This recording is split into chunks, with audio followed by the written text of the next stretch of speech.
It is true that Durham has offered me a unique experience in my life. Truly. You know, and I'm surprised. It's not easy to surprise me. Well-traveled, woman of the world. Getting to be a woman of a certain age. Looking forward to that. And I have never, ever been upstaged before my own reading by the MC. So thank you. Thank you so much. That was, you know, I mean, really, there's nothing to say. You're just, I think you should, you know what? It's okay, you can just read the books. But Steve, you should come back up here. We want more music. So thank you very much for being here. And to the people in these communities who are here, but also to my fellow artists who are here. It is always a pleasure to come to festivals just to slow down enough in the world of one's own work and hear other writers and performers do what they do. And it's always, you know, it truly is, as Shanice said, it's truly a communal experience, and it's very inspiring. So I'm really happy to be here. And I'm going to pour my water before I begin drinking, because I'm a drinker. And I will be reading some addiction poems later on, so you know. But I do want to somehow speak to what it is to, I mean, this is such a cliche. I'm starting off with a cliche. I hope it gets better. I want to speak to what it is to journey through a life.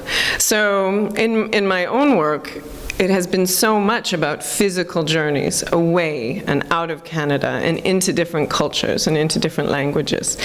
But then there is also the inevitable, I think inevitable for many artists,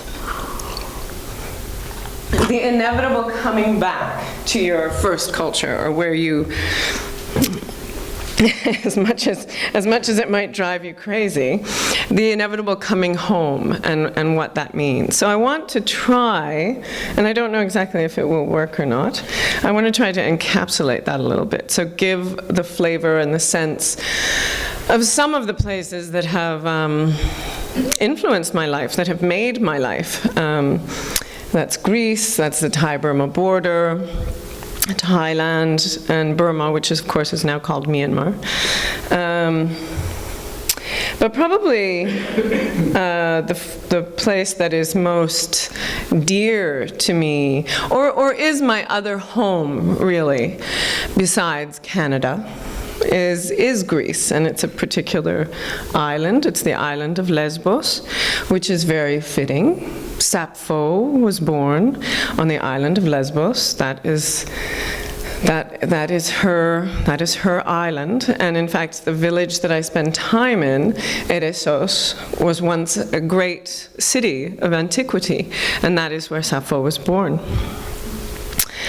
And so I'd like to start with Greece and talk a little bit about a style of music and dance which is very, very beloved there. It's called rebetiko, and inside of rebetiko there are all kinds of different forms, different permutations of rebetiko.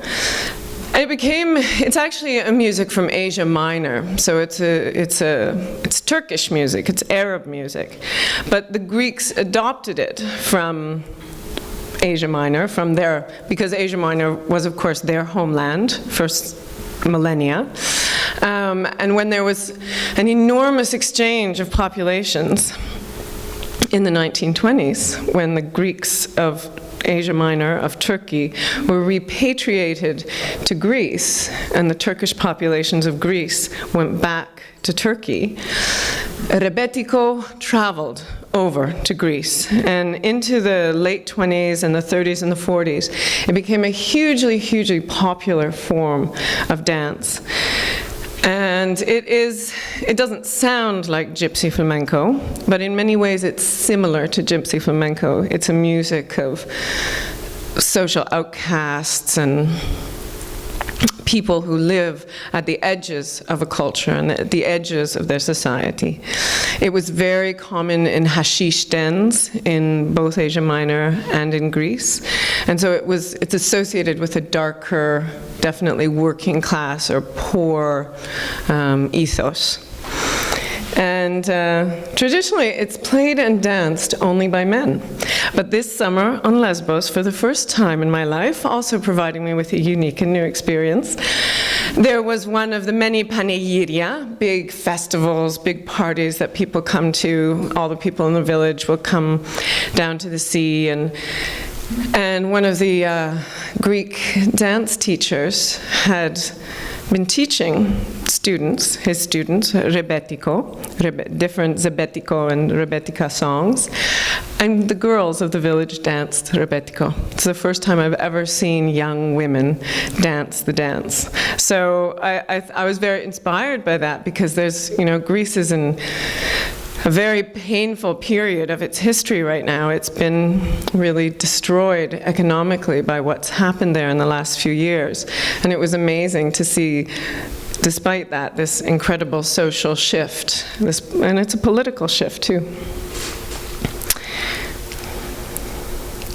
Thavalos to mandilisu, tria kala του κόσμου, τρία καλά του κόσμου, βρήκαμε και χάθηκε, χάθηκε σε στεριά,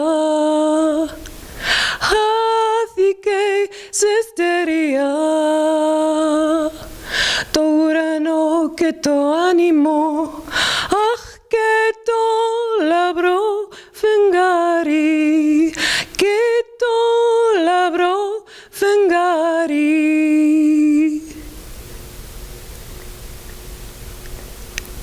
Little spot is the meaning of my name. But look at me. My life is big as the sun. I am Vula. I am famous. She is ugly, they'll tell you. A dirty dog woman, a junkie covered in sores, and a bitch besides.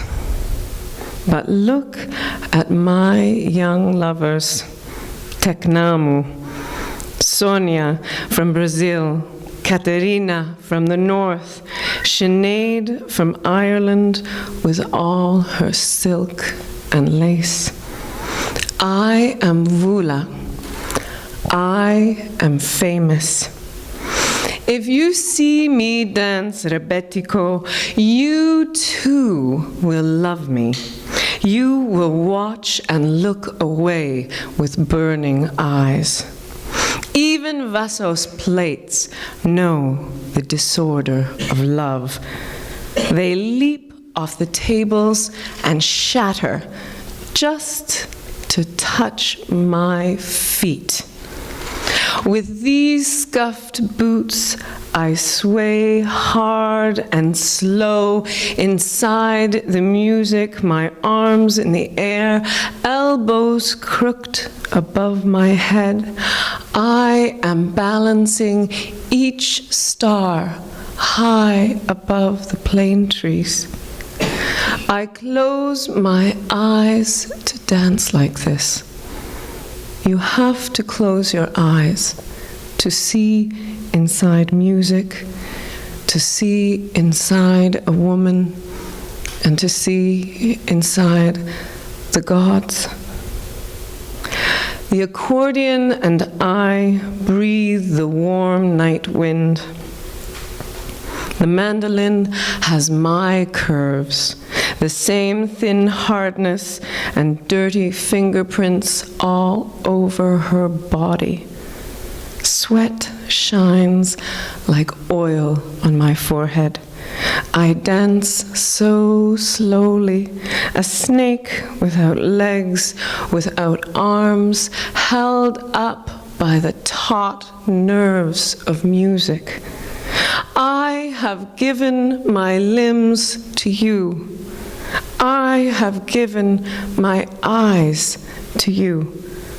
I am naked in my dance in this night under the plane trees. Να ζήσεις 1000 χρόνια. Να ζήσεις πάντα. May you live 1,000 years. May you live forever.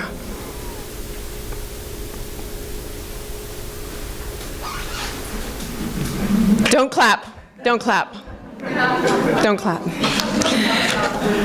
Please do not clap. And I will explain why in a gentle and polite manner. I feel that one of the most important parts of poetry is the silence that it holds. I mean, poetry, of course, when you look at poetry on a page, and this is the case for almost every poetry in the world that is written down, there's a lot of white space around poetry. And that white space is the other sound, which we can't hear. It's the emptiness around the language. So I'm going to ask you to accept the poems and simply keep them, and don't sound them back to me, because of course that's what that is. I understand that that's gratitude, but I don't. I'll have all your gratitude, please, at the very end. That would be fabulous.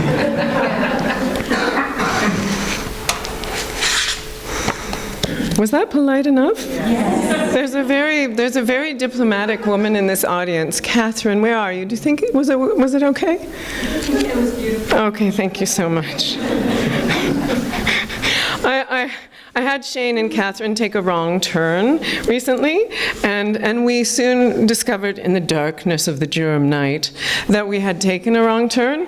And I said, was that my fault? I did that, didn't I? I told you to take a left instead of a right. And Catherine said, it's not officially your fault. I thought, wow, that's great. No, you're not officially wrong.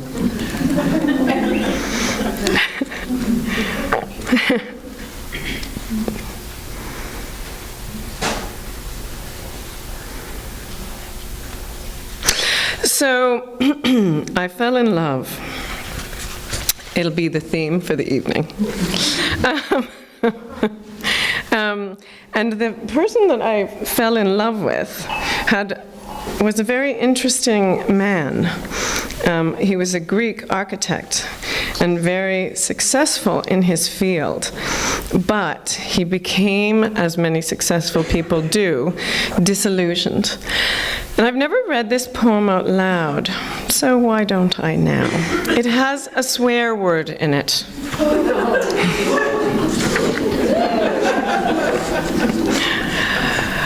Oh well.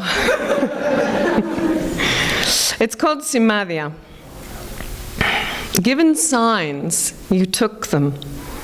The naked woman behind the glass wall spread her cunt open with her fingers. When you saw the tiny diamond piercing the oyster lip, lust split open in your gut. The woman touched herself for your pleasure, and you took it.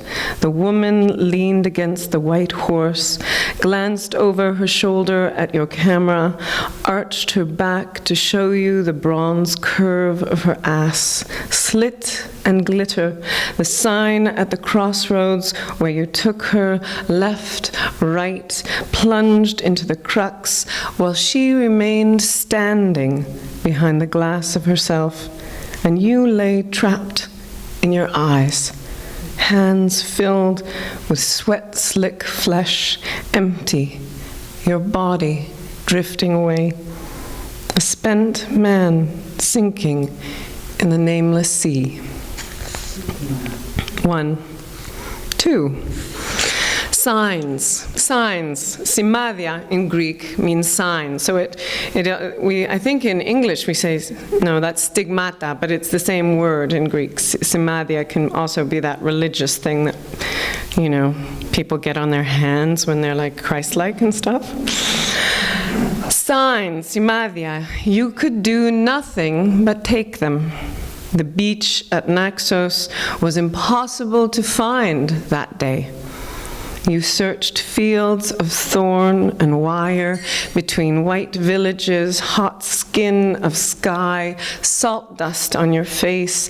The Aegean looped around you, dancing at a distance, singing, but no road to approach her. An old woman in a black dress told you. A young woman in a white dress told you. A woman named the path through fields of stone, the way to find that water. The beach at Naxos. Mother of blue, sister in silver. The sand dunes rose and fell like another naked body. Many bodies. You stepped into them, walked through them, sun glinting off silica, burning sand under your feet, grit on your scalp, glass unmade, and salt dried white down the length of your body, the sign to look back. When you turned, footprints, a child's feet. But you could not see him. He whispered to you, animos, the wind. You could not see him. Autumn thrust you again to Athens.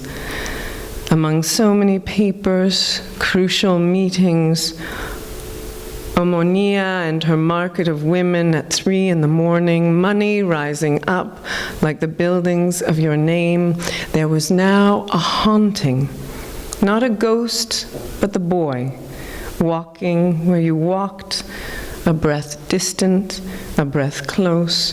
What was it, he asked you? What was it, your name? Where was the wind but over the sea? You glimpsed your name above the gleaming backs of dolphins, their fins heaving like plows in blue and silver soil. After signs, you sailed back to Naxos, Σημάδια, for 20 years, Odysseus searching for home in his flesh. 3. Signs. But here there is no taking. The islands give themselves to you.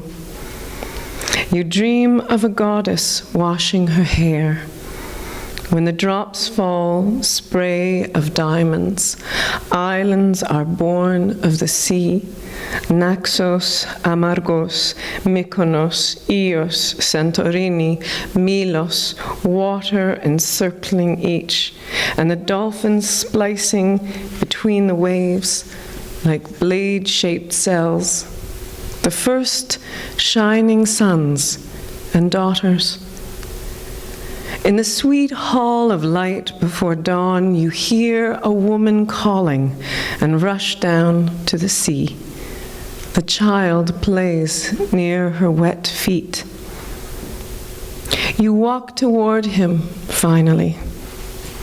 You can do nothing else. He smiles up at you. He sings your name.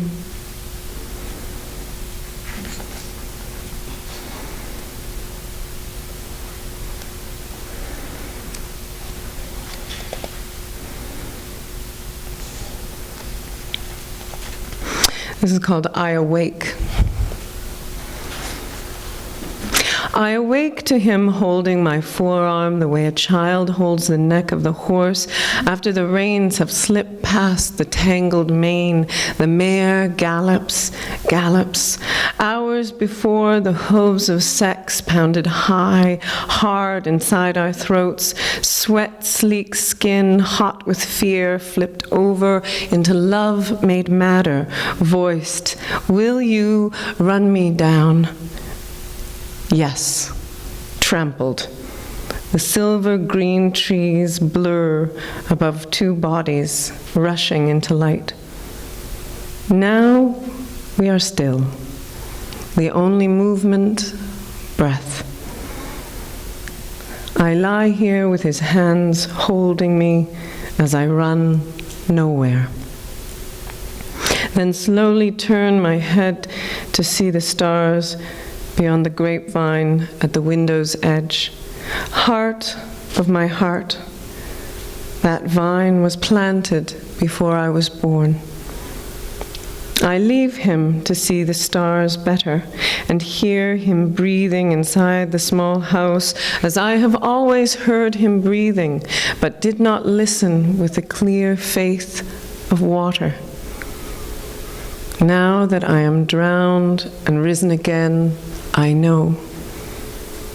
Now I know. When the man shifts in bed, I listen. I listen without sorrow, as the nightingales sing without it. If there is a broken note in their song, it is we who have broken it. Sheep bells ring in the field, water falling on stone, striking copper. The birds serenade the dark. My feet grow cold beneath the stars.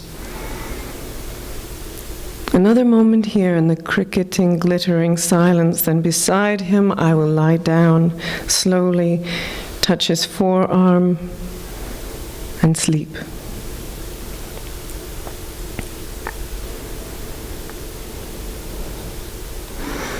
The children. I feel them falling out of me, the children, like the passage of stars in the sky. The small fire denied by the fierce rising of the sun, the burning of my own life. They turn their small hands up to me sadly. They don't know how to cry because they haven't been born. But they regret even that, the pain of the life I refuse them. Nothing deters these ones, not this great slaughterhouse earth, not the bad genetics, not even sullen poverty. It is a miracle how willing they are to live. I think it is because they do not believe that they will have to die. Or being so small, so immense, they cannot fathom death. They regard the newspaper without fear. They curiously observe the sobbing. They come to the door at dawn when the crow is passing, and in their veined, translucent palms, they hold the shadows of their own bones and teeth. They whisper, "Please," then glare up at me, pouting, inconsolable, faux tragique. When I turn away in disgust, they laugh like foxes. I recognize them. Their voices pierce the core of me, small arrows tipped with my own blood. They accuse me of selfishness. "But you are almost in heaven," I howl. "What could I possibly give you?" Hurling words across the galaxy that separates the living from the not yet born, I explain galaxy comes from gala. In Greek, it means milk. There is, I insist, sustenance in the starlight around you. But they will not have it. They do not believe in New Age crap or etymology. They want flesh and breath, little demons. I know these children are mine. They demand the bloody earth. Heaven does not interest them.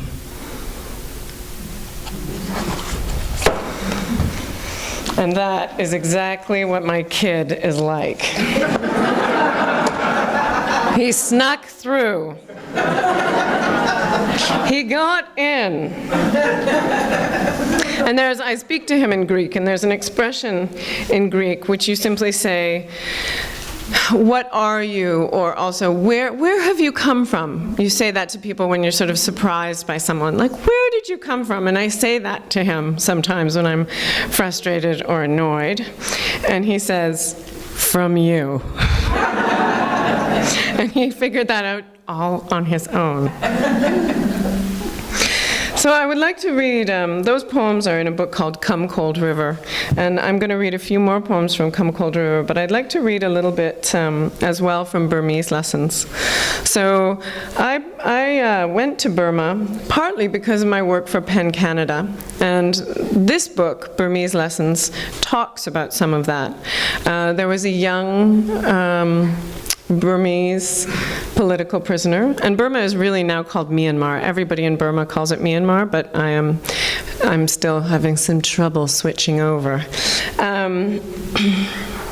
So Matida was just a little bit older than me, and I was very interested in her case because we were so similar. We were really colleagues, but the difference between us, of course, was that I was living my very free and interesting life as a young writer in the world, and Matida had recently been given a 20-year prison sentence in solitary confinement for writing short stories that were critical of the military regime that ruled Burma up until very recently.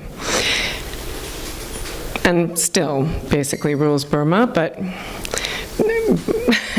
they change out of their uniforms for parliament sometimes. So that's the reason that I first went in 1996, and it was, though the regime has changed and Matida was amnestied 7 years after she first went into solitary confinement, partly because of the work of organizations like PEN and Amnesty, it was still something of a miracle, and it was a great pleasure just 10, 15 days ago at IFOA, because Matida and two of her colleagues came to Canada, and they were at IFOA, and I got to interview them on a stage. So it was very wild to see in the short span of my own life just how much history has changed in that one country. So I just want to read a little bit from Burmese Lessons.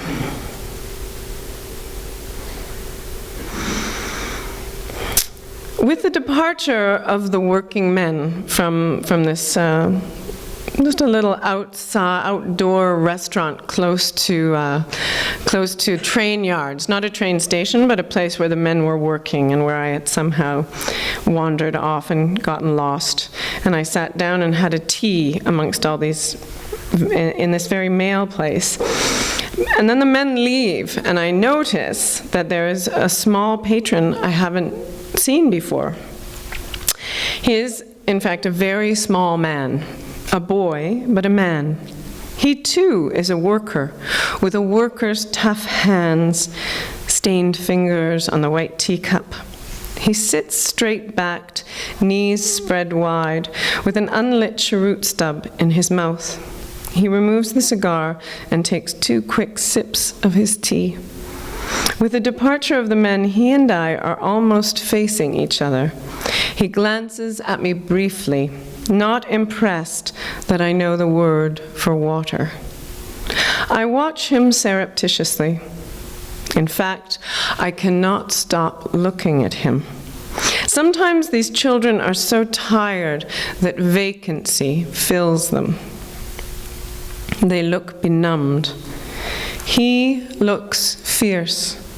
He expertly relights the cheroot, the flame of the lighter flaring briefly in front of his face. It darkens the smudges of dirt, the small scars on his cheek, his forehead. After a deep inhalation, the smoke rushes straight out of his nostrils. Little dragon, sharp-faced and wire-limbed, the wildness held in but there, as fire is held inside the cheroot, capable of burning down a house or a train station. I am not used to thinking of children, particularly child laborers, as magnetic personalities, but there is something extraordinary about this child, fury and resignation, presided over by tremendous intelligence. To be average, or even mildly stupid, would be easier. The aloneness of him is daunting. He must be between 9 and 12 years old. It's always very difficult to gauge the age of children in truly poor countries because malnutrition is such a factor in their lives. So sometimes children would look very young, but they would be 12 or 13. How did he get here, this boy, so small, so vulnerable, yet such a power? He bites a thread of skin from his lower lip and slurps down the rest of his tea. He meets my eyes while butting out his cheroot against the table leg. A long look flies over the unmade bridge. One world stares into another world. I see you, and I see you too. Then he stands up and trudges toward the harsh floodlights of the rail yard. Back home, how good I've become at making an anonymous room my own. A few books, a familiar postcard, the silver jewelry hanging on a nail. Back home at the guest house, I sit scribbling until late at night, recreating the day. And this evening is the first time I've envisioned the next book, the one numerous people have suggested I write. I've known for a while that I wanted to write about prisons here, about political prisoners. But tonight, I know the monk will be in the book too, and a monastery school, and the little dragon from the rail yard. The banyan tree stands at the center of my mind. The thought, once formed, becomes an intention, a novel. The boy will be a central character, feral and unimpressed and unsmiling, a man forced limb by limb into a child's body. So there is no room left for the actual boy.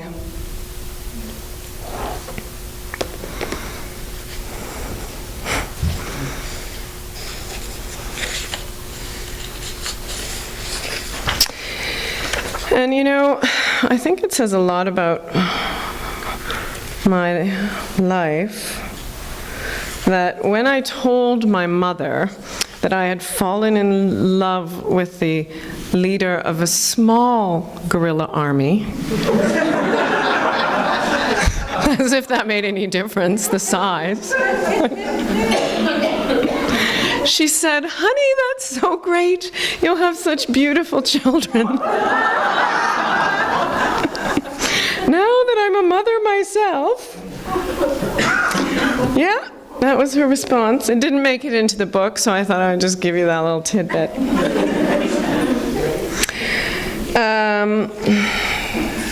So yeah. There's one extremely hilarious and embarrassing sex scene in this book, but I'm not going to read it out loud. I'll read the romantic one, because I think it's more appropriate for Durham. Forget it! No. I recently read it to a group of university students thinking that it wouldn't embarrass me. Big mistake. So I've learned my lesson. Yeah. Things, you know, when people are desperate and there's political turmoil and there are guns, people fall in love very quickly. and this is our first meeting. I'll just read you our first meeting. I mean, not our first meeting, but our first meeting. Yes, he came to visit me. And the big deal about him coming to visit me was that he did not bring his bodyguard. And I thought maybe that would be like a new paradigm in the relationship, but after that first meeting, the damn bodyguard was always there. And in the very funny sex scene, it's it's the bodyguard and his friend that make it really funny. Though it wasn't funny at the time. All right, that's enough editorial. I try to hear the sound of his body inside me. I hold on to the details, the shock of ease. Because, you know, Burmese people and Thai people, I know this is a generalization, but people can be very shy and very embarrassed. And oddly enough, that's not what he was like. So I was pleasantly surprised. I hold on to the details, the shock of ease, the ease of us undressing. Again, I think it has something to do with revolution. Shy and serious, the rush. His face close to me. We kept our eyes open. Two strangers meet in the dark and share hunger. It won't be sated. There is nothing better than that kind of lust, except for more of it. We eat, and still the flesh wants to consume more, and can, and does. Shh, shh. The walls are made of rough wood. Cries of lust travel through them. Once, in our hurry to change positions, we bumped our heads together, which reminded me of moments an hour before when we'd stumbled on the path in the dark. But Maung did not laugh. I was smiling already with the gratification of my hands on his skin. I could not stop smiling. Do you think I am funny? No, I'm just smiling because I'm glad you're here. He looked doubtful, but kissed me. Is he less of a stranger now, or more of one? After we lit the candle and talked for a long time, released from our bodies, claimed by them, already sleepy, but questioning what we're up to. In the early stages, I actually asked him, "What am I doing?" He answered, "You are having your clothes removed by me. Is it all right?"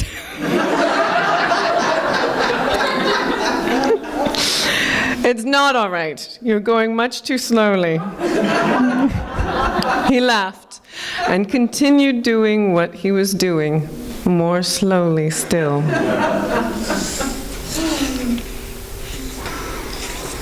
Lying in bed, talking and talking, I fell asleep between sentences. And Mom whispered, "Karen, Karen." He always said my name as if it were the name of the ethnic tribe that exists, that lives between Thailand and Burma. "Karen, Karen." But I couldn't pull myself out of the dream. Was that 15 minutes ago or an hour? Now I've woken and he's asleep. I follow the bones in his wrist rising into his forearm, the naked shoulder, the neck. I already want to use the word love. That must be the result of long solitude and months of celibacy. Is it reasonable to fall in love after just a few meetings? I think of the half-dozen white women in Chiang Mai and Bangkok in love with Burmese men. Passionate love takes root easily in a place full of exiles and extremes, even if the extraordinary circumstances have become habit. Maung seems the least desperate of men. He is even-tempered, calm, blessed with a good sense of humor. How else could he manage his life? Over dinner, he explained that he moves around almost constantly. The ABSDF offices in Bangkok, Chiang Mai, and Mae Sariang are under threats of raids by the Thai police, whose tolerance of Burmese dissidents changes constantly. When that tolerance plummets, policemen descend on the makeshift offices and confiscate computers, printers, paper files. Sometimes they send people to immigration detention centers. Maung told me about the 5,000 baht rule. Most of the dissidents try to carry around that much money at all times, in case they are stopped by Thai police and have to pay a bribe to avoid detention. People live as well as work at the ABSDF offices, their few belongings tucked into market bags, bedrolls on the floor beside their computer tables. The offices themselves shift location regularly. Most of us live between arriving and leaving. That's the definition of a refugee, I said. He shook his head. No, the real refugees are in much worse shape. Their lives have been taken from them. It's bad for refugees from Burma because Thailand isn't a signatory nation to the UN Convention on the Status of Refugees. So officially, they don't exist. The Thai government doesn't have to care about what happens to them. If they work, they're exploited, beaten, sometimes killed. Have you ever been to a refugee camp? No, never. Well, you'll have to go if you want to learn about Burma. He turned his head to light a cigarette and added, "Soon they will be burned down." What do you mean burned down? It happens every dry season to the camps that are close to the border. Burmese soldiers come across in the night and set fire to the camp. Thai soldiers guard the camps, but they're useless. They always run away. So you see, my situation is not so bad. In this place and time, facing the world and my ignorance of it, everything becomes sharper. When I look at Maung, I see someone who has given himself over completely to a cause bigger than his one life. The shadow of his eyelashes on the sheet rises, flutters, falls again. The eyes slide pearl-like under the closed lids. What is he dreaming? He slept for years in a hammock in the jungle. They all did, to keep off the insects, the damp. He says he can sleep through mortar explosions if they're not too close. Here, there's only the sound of crickets.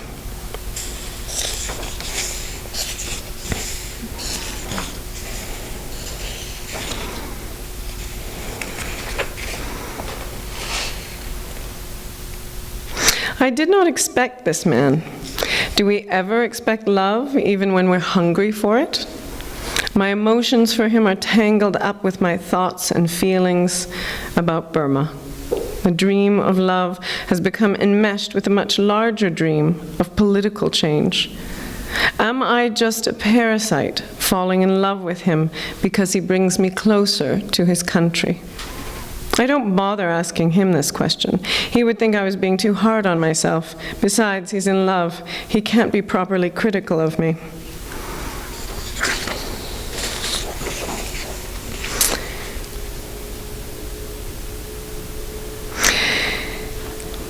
There's a conversation over breakfast about separations. Little did I know just what he meant. They're very busy. I know you may leave Thailand. There will be separations, sometimes long ones, for me too, because of my work. Moving around is a part of our lives now. But I hope you give your heart to Asia. I heard those words all day long as I watched Maung swim far into the lake and wave to me from the place where I had shivered and dived down, seeking a ghost in the green water. Give your heart to Asia, as we made love again in the hot silence of mid-afternoon and fell asleep easily, then woke to the children come home from school, their voices rising and falling in the garden. I hope you give your heart to Asia. He said it once, smiled, and talked of something else. But here I am, awake in our last night, watching Maung sleep as I turn those words over and over in my mind. They have a built-in rhythm. I hope you give your heart to Asia and a weight to them, like prayer beads.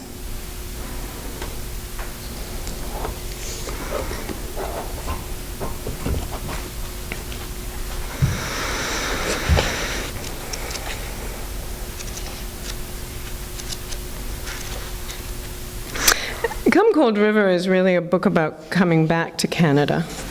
And it begins with quite a short epigraph.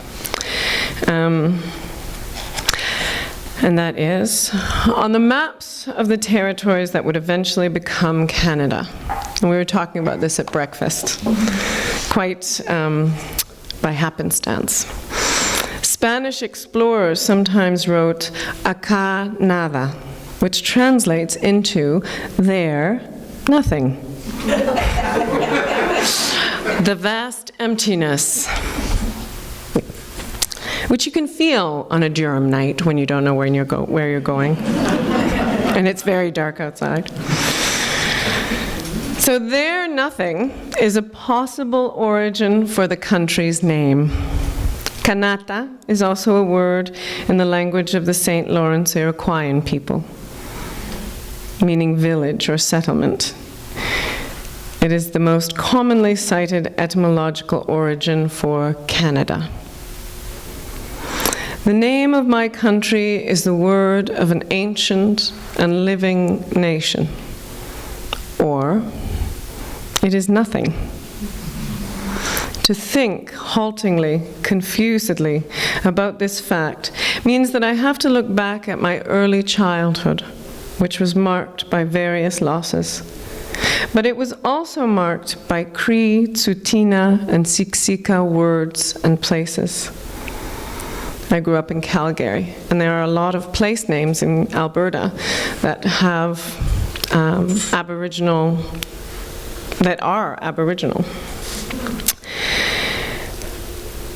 Every single day they were there in my life, those words. Home, river, ponds, fields, asphalt streets. All were haunted, and I loved them. Forget, forgot, forgotten. Then the season changed. Another light, a new time, and I began to remember.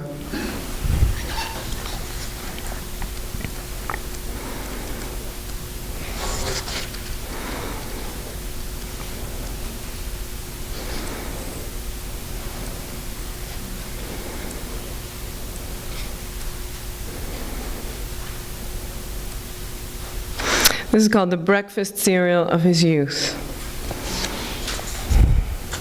It's for David, wherever breakfast finds him. Why, I asked, is it called crack? A reasonable question.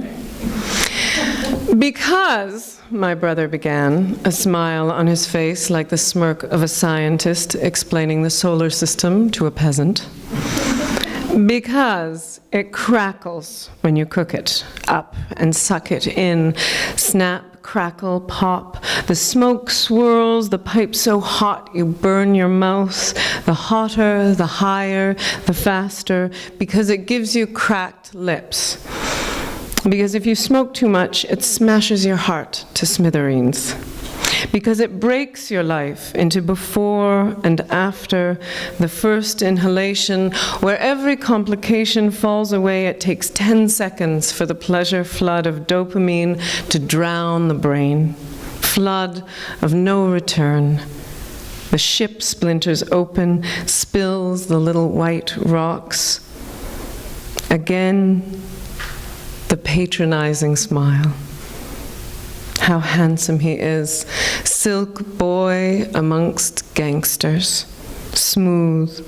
When he speaks, he is half devil and pure hunger.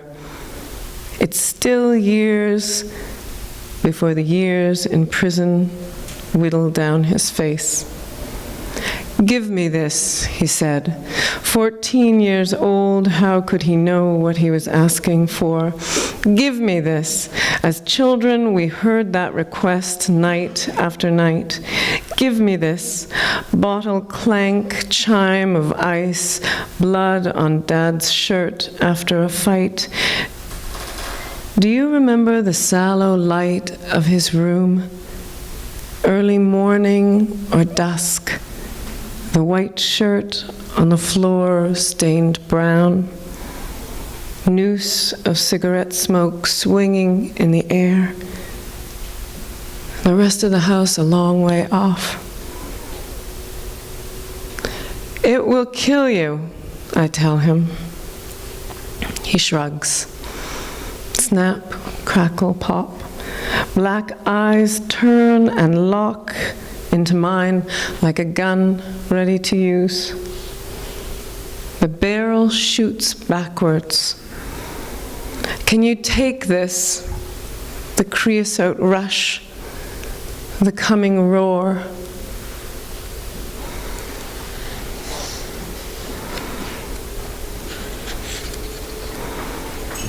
And I'm just going to read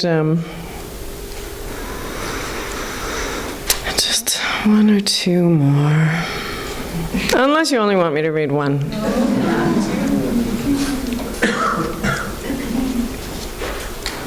There's a very, very long poem in this book, which I'm not going to read. Don't worry. But I do want to, I want to mention it. Because it was actually the experience that is recounted in the poem was part of my homecoming to Canada. So I came back in, I don't know, 2000, I think. And of course, in 2002, in February, I was living in Vancouver at the time, and that was the month and the year that the RCMP began to excavate the Picton farm in Port Coquitlam. So it was a very powerful homecoming for me, because I had spent so much time doing work in Burma and on the border and thinking about the situation of political prisoners and the mechanisms of oppression of the state and torture and the trauma of people who are imprisoned. And it was a very powerful experience to see my own country in a very particular way, partly because of my political education in Burma. It was a very, very, it was a terrible, terrible time in my life, actually. It was a terrible time. And I felt so profoundly implicated. This poem is called Enough, and it names the 68 women who went missing from that area in downtown Vancouver on the east side. But it seeks to do something. It's a failure, of course, as a poem, because it seeks to do something that is impossible, which is to enliven those women and to give them back their faces. Many of you will remember, and I was haunted by, because I was reading all the newspapers at that time, you'll remember those faces, the faces of the women. You know, one week there were 5, and then there were 12, and then there were 20, and then there were 25, and then there were 30, and then there were 60. And many of the photographs of them were mugshots that were taken of them, you know, at police stations. And I hated those photographs. I felt that they were so untrue in some ways. I save the articles, the photographs, tape them to my bedroom wall. Helen May Hallmark. The women stare into me. They ask, they ask. Dawn Teresa Cray. On my knees on the floor in the middle of this room at the edge of this country, Janet Henry, I await a single word. Julie Young, Sherry Lee Irving. 7 names, 12 faces one week, 20 the next. Any word, Sarah DeVries. The word, Rebecca Guno. For, against, Tiffany Louise Drew. 30 throats, we cried out for you. 40, Marcella Creason. 50 sisters, Elsie Sebastian. 68, Heather Gabrielle Chinook. Girls, Angela Arsenault. 68 women, Olivia William. Mothers, Brenda Ann Wolfe. 68 daughters, Dorothy Spence. Officers, you started your search party too late. I touch the faces, photographs of the faces. Teresa Williams, Elaine Allenbach, Catherine Gonzalez, Sherry Baker. Let me out of this narrow frame. Her fingers slide through the clouded mirror. Michelle Gurney, eyes and mouth, Elaine Dumba, bloom in the silver aperture. Resolve into shoulder, breasts, warm rib cage, legs running, rivulets of clean water. Stephanie Lane, Tanya Peterson, Sherry Rail. Wish me, walking back. Wish me, stepping away from his truck. Kathleen Watley, Jacqueline Murdoch. Wish me another road, the well-lit side. Wish me hot tea in the van with Bonnie. Gloria Fedishin, Lillian O'Dare. Wish me the promise word, song word, vow, my mother's name, my child's name. Wish me the earth rolling over to unlatch the window of dawn. Wish me through, Jane Doe.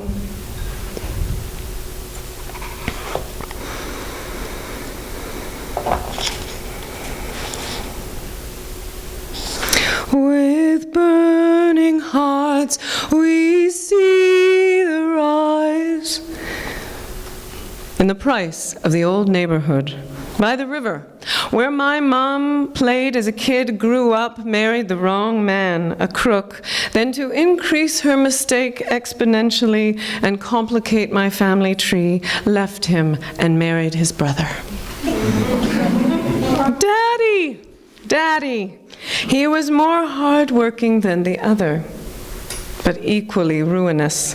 It's too damn bad she didn't keep the house. It would be worth $500,000 now.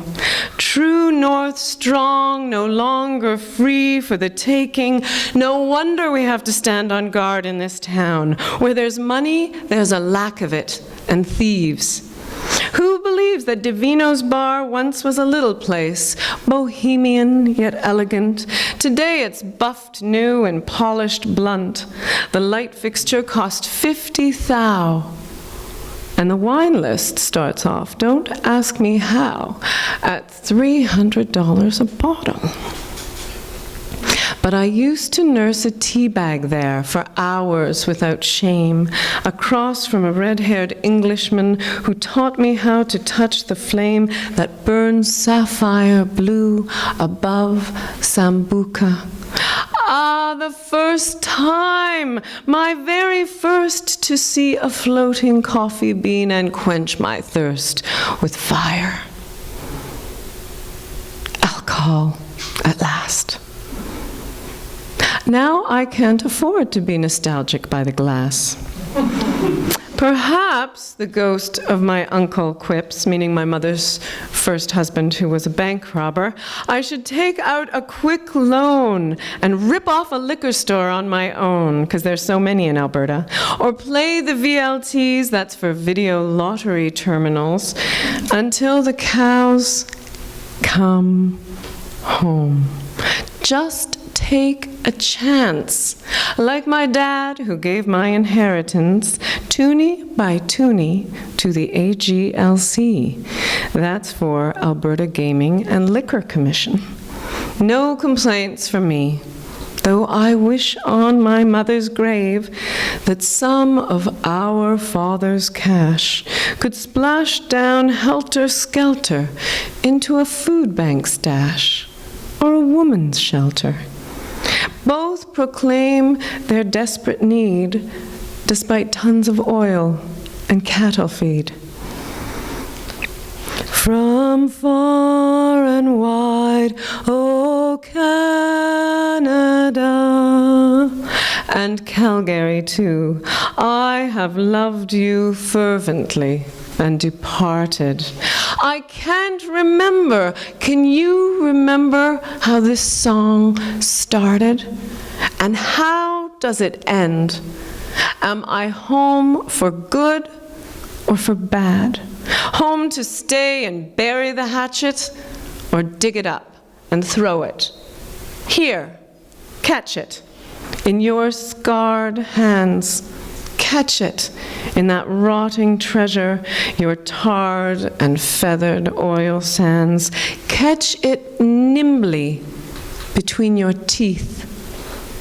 That is the trick with an axe that you taught me. Acá nada, kanata. Oh, Canada, what do you really mean? And how can I sing you without lying? Thank you very much.